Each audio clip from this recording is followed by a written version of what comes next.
Welcome back to the channel, guys. Today we're going to be checking out my top 10 favorite series where the hero is actually also a villainous character. I love these because their character dynamics are always really interesting, and I think you might discover some manhwa on here that you didn't know about before.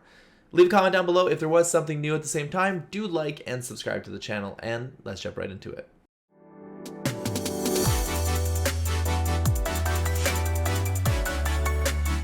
At number 10 is The Devil's Boy.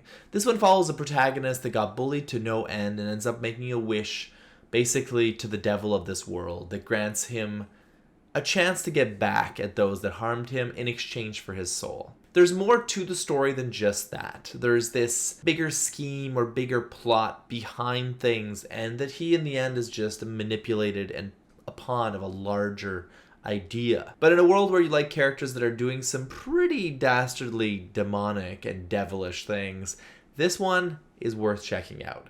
It's not on everyone's list, but I think it's really worth your time if you want to check it out. It's still ongoing though, so keep that in mind. At number 9 is The World is Money and Power. Completely different than the last series I just mentioned. This one is about a main character that goes into a school for the rich and famous and tries to destroy the status quo, return things to the way they should be, and get a little bit of justice for those that deserve it. It's actually a gambling manhwa, and if you've read Kagurui and some other gambling things, these stories can be really interesting at times because they create crazy dynamics between characters, and this one's no different. The way the main character takes down the opponents in clever ways and wins ahead of them is really engaging and interesting. And I think in the manhwa side of things, it's the one that does it best on the gambling side so far. There's definitely some great manga ones out there, but I'm really enjoying how it does things on this side. Its art style is nothing special. It's good. It's all right. It's a webtoon. And if you are not reading it already, it's definitely worth checking out, and I would consider this character definitely on the villainous side, even though his motives are generally pretty good. At number 8 is Incompetent Villain. This one, super interesting. Main character is a self-proclaimed villain that is not quite able to go all the way through to the things he wants to, and those would normally be some rather extreme acts, but he's not quite able to fulfill it. That being said, he is able to pull out the psychological side and torment his victims and the people that he really hates. The kid has a superiority complex, thinks himself about everyone around him, and just looks down on the society he's in. And he just wants to see them all disappear. That being said, he's not quite able to go all the way, like I said, so it makes this dynamic rather funny in a way, but also interesting because there's some rather brutal scenarios of psychological torment that take place in this series, which I really enjoy. If you're not checking it out, check it out. At number 7 is Dark Magician Transmigrates 66,666 Years. Okay, this one is probably read by a lot more people. Its visuals are phenomenal, and I would say that the main character is all the fun of the series. The plot is not particularly that interesting, but I like the dynamics of what the character does. All these characters on this list are mostly doing what they do in a positive way, to have a good outcome in some way, shape, or form. But that being said, the main character of this one definitely does some stuff, particularly with resurrection and forcing those to obey him, that is super questionable morally and makes the character really interesting to follow. If you're not reading this one, you should be on it. It's one that's already really popular, but it's still ongoing and you should be reading it. At number 6 is Descent of the Demonic Master. A character that has gone through multiple lives. This is now his third life as your story is starting, or his second life is ending. He went through a life as a regular human who faced a terrible fate. One that had him handicapped and forced into a terrible situation. His second life, he turned into this villainous, badass, demonic character that eventually met his end at the hand of his opponent. And in his third life, when you think he's going to be setting things up to be chill, with all the things he went through in his second life, he can't quite do that. Some of it outside of his control. Some people just want to screw with him, and they learn to find out, as they often do in these series. It's a fun story. The character's really cool. I love the cockiness and the really ego-driven way the main character acts. It's a lot of fun to read. So if you're not checking out this one, you probably should be. It has a fair bit of chapters already to check out, so do jump on that when you can. At number 5 is Reversed Villain. Reversed Villain is interesting, actually. The premise is kind of original. A hero and a villain are basically facing this reincarnation cycle where they continuously come back and face off against each other in each generation, basically. And in each one, this hero is basically the thorn in the side of our villainous main character. Until our most recent life cycle, where the main character is found into modern age, and obviously he finds the hero opponent he's going to be facing. But the dynamics are really interesting because in this modern world, he's absolutely does some stuff in the series that would be considered villainous, but he's also like morally ambiguous. He does some stuff that's good, some stuff that's bad. Kind of like our number 1 today, that kind of you can definitely put on the side of like, yeah, he's doing things that are positive for the whole story, but are definitely villainous in their own way. At number 4 is Villain to Kill. Villain to Kill is a interesting story. Main character starts off with being led to a situation where he's deemed a traitor and basically he's killed off.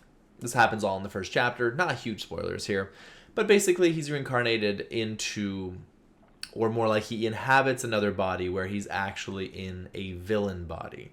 This world has specific character traits that make a person a hero or a villain. And this is something that's kind of innate to the character himself, and basically villains will eventually go crazy and they'll become monsters and all that. Obviously there's a bit more nuance and there's a bit more details about this main character. He doesn't go completely crazy, but there's definitely some villainous actions that take place there. And since the whole scenario started because he was betrayed by fellow heroes, he's definitely in it to get revenge. And revenge stories are always a little enjoyable to me, so if you're not checking this one out, jump on it. At number 3 is Master of Goo. Master of Goo is one of, I'll call it a classic because it's one that I don't think everyone has read, but it is fantastic. The art style is really good, and its storytelling is super interesting. Unlike a lot of the stories I talked about before where the character either reincarnates forward, this one the character gets sent back 500 years. And he's a character that will do whatever he needs to achieve his goals. There's no kindness or concern or anything like that. What he cares about is achieving his objectives, and even the people he cares about, he'll do what he has to in order to achieve his goals, no matter how dark that might be. There's some stuff that happens in the series that's outright villainous, and I definitely enjoy it. At number 2 is I Am the Fated Villain. Okay, I don't even think this deserves to be my number 2, to be honest with you. I just really enjoy it. I cannot help it. The main character of the story is most likely the most clearly villainous of the story because the character has benefits within the systems of the world for doing acts that are villainous or antagonistic to like the good characters and the characters that should be the heroes of the story. And that leads us to these scenarios where he's basically oppressing or causing issues to people because it benefits him. And it's really enjoyable to read. I've actually laughed out loud a few times in the series just because of how absurd some of the situations are, but I absolutely love it. Before I get to our number 1, I do want to give an honorable mention to the amazing series that is Reaper of the Drifting Moon and its protagonist that is the most straight up cold killer I've seen in Manhwa in quite some time. He gives a run to his money for our number 1. I didn't put him on our top 10 list simply because this series is still pretty young, though I will say I've really enjoyed it. His darker turn is in After a Time Jump. He's already really, really dark early on, but he's much more like cold-blooded when it comes to the second part, and that seems to be the part that people are liking less about the series. So, honorable mention, Reaper of the Drifting Moon. It's a fantastic manhwa that you should be reading. I think it's going to be even better in the future, but for now, I admit the character change, the look change, is not for everyone for sure. And at number 1, there can be no other, Magic Emperor. Magic Emperor has Zhao Yifan, gets betrayed, inhabits this loyal vassal's character, and starts off on his journey of rebuilding his strength, building up this clan to become the most powerful, and getting his eventual revenge on those that wronged him. Zhao Yifan in this series is so much fun to read. You can see that the author is just having a blast writing this character. Every single time he's doing something or manipulating a circumstance, he has such a venomous tongue way of doing things, of just manipulating vocally. And some of it is absurd. Obviously, you're just like, oh my god, this is so cringy and stupid. But the fights are good. The art style is on point. And if it wasn't for like the random harem that's being created around him, like it would even rank higher in my own top 10. Like I just love each chapter, even though I don't think it's perfection. It's still, he doesn't engage with that harem, so who cares? It's all good. If you're not already subscribed to the channel, guys, please do check it out. Also, if you want to support the channel, please do check out this little thing right now.